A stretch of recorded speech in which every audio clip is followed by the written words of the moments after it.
देख रहे हैं खुलासा टुडे न्यूज, हर कदम आपके साथ। जिले में रेत के अवैध परिवहन के साथ ही खनिज अमले ने कोयले के अवैध परिवहन को भी कार्यवाही के दायरे में ले लिया है। खनिज अमले ने मेनगांव, कसरावत, भिकनगांव में रेत का अवैध परिवहन करते डंपर, ट्रैक्टर, ट्रॉली के साथ ही गोगांव में कोयले का ट्रक पकड़ा है। खनिज अधिकारी सावन चौहान ने बताया कि मुखबिर की सूचना पर मेनगांव में 2 डंपर, 1 ट्रॉली अवैध परिवहन करते पकड़ी गई है। कसरावत में 1 डंपर और 1 ट्रैक्टर ट्रॉली, भिकनगांव में कार्यवाही कर डंपर और ट्रॉली जब्त की गई है। इसी तरह गोगांव के अदलपुरा में कोयले से भरा ट्रक पकड़ा है। सूचना पर पहुंचे अमले ने जब चालक से रॉयल्टी संबंधित दस्तावेज मांगे तो चालक दस्तावेज नहीं दिखा पाया, क्योंकि उसके पास केवल कच्चे कागज पर ही बिल था, जिस पर अवैध परिवहन का प्रकरण बनाकर ट्रक को कोतवाली में पुलिस अभिरक्षा में भेज दिया गया है। चेक करा, गुजरात की रॉयल्टी थी और मतलब मात्रा से ज़्यादा परिवहन रॉयल्टी वगैरह है।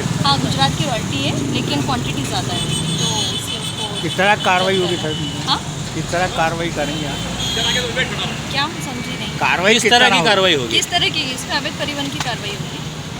रॉयल्टी कहीं और की और गाड़ी यहाँ पे आ गई। नहीं, गुजरात की रॉयल्टी है, लेकिन मात्रा से अधिक परिवहन कर रहे हैं। ऐसा रॉयल्टी है उसके पास में, लेकिन क्वांटिटी ज़्यादा है गाड़ी की। कोयले के संबंध में मुझे कुछ समय पहले एक सूचना मिली थी कि यहाँ पर कोयला आता है बिना रॉयल्टी से। चूँकि अभी बारिश चल रही थी इसलिए अभी कोयला बंद था। कल ही मॉर्निंग में मुझे एक मेरे मुखबिर से एक सूचना मिली कि बोले सर जो गोगांव के पास अदलपुरा है वहाँ पर एक कोयले का ट्रक मतलब कि आया है। फिर तत्काल मैंने मेरी टीम को वहाँ पर भेजा, माइनिंग इंस्पेक्टर वहाँ पर पहुँची। उन्होंने कोयले की गाड़ी को पकड़ा और उसके सारे कागज़ चेक करे तो उसमें वो एक सिंपल सा कोरे कागज़ पे एक बिल था और बस उसके सिवा ना कोई रॉयल्टी थी, ना कोई उसका स्टॉक डिपो का कोई पास था। तो और उससे हम लोगों ने फिर कागज़ मांगा, अगर हो तो हमको दिखा दे। उसके पास कोई कागज़ नहीं दिखा पाया, इसलिए हमने उसको तत्काल जब्त कर दिया उसको और थाना गोगांव में उसको हमने बंद कर लिया।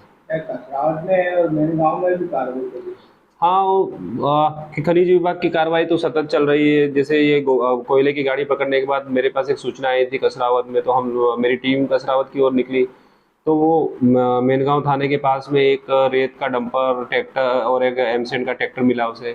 तो उसे भी उनकी भी देखने पर उनमें रॉयल्टी नहीं थी, तो उसको भी मेरी टीम ने जब्त करके थाने में अभिरक्षा में दे दिया। फिर कसरावत पहुँचे। कसरावत में भी 2 डंपर थे जो गिट्टी चूरी लेके जा रहे थे बिना रॉयल्टी के। उसको तत्काल खनन निरीक्षक ने उसको जब्त करके थाने की अभिरक्षा में दिया।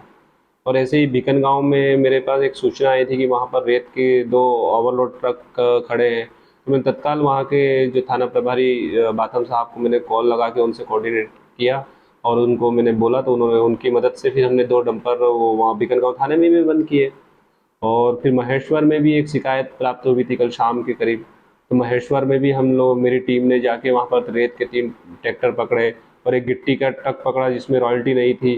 तो इसी प्रकार कल पूरे दिन में हम लोगों ने 10 से 11 गाड़ियाँ पकड़ी है और इसको सभी को हमने प्रकरण पंजीबद्ध कर लिया है और ये कार्रवाई सतत चलती रहेगी। खरगोन से अमित भालसे की रिपोर्ट।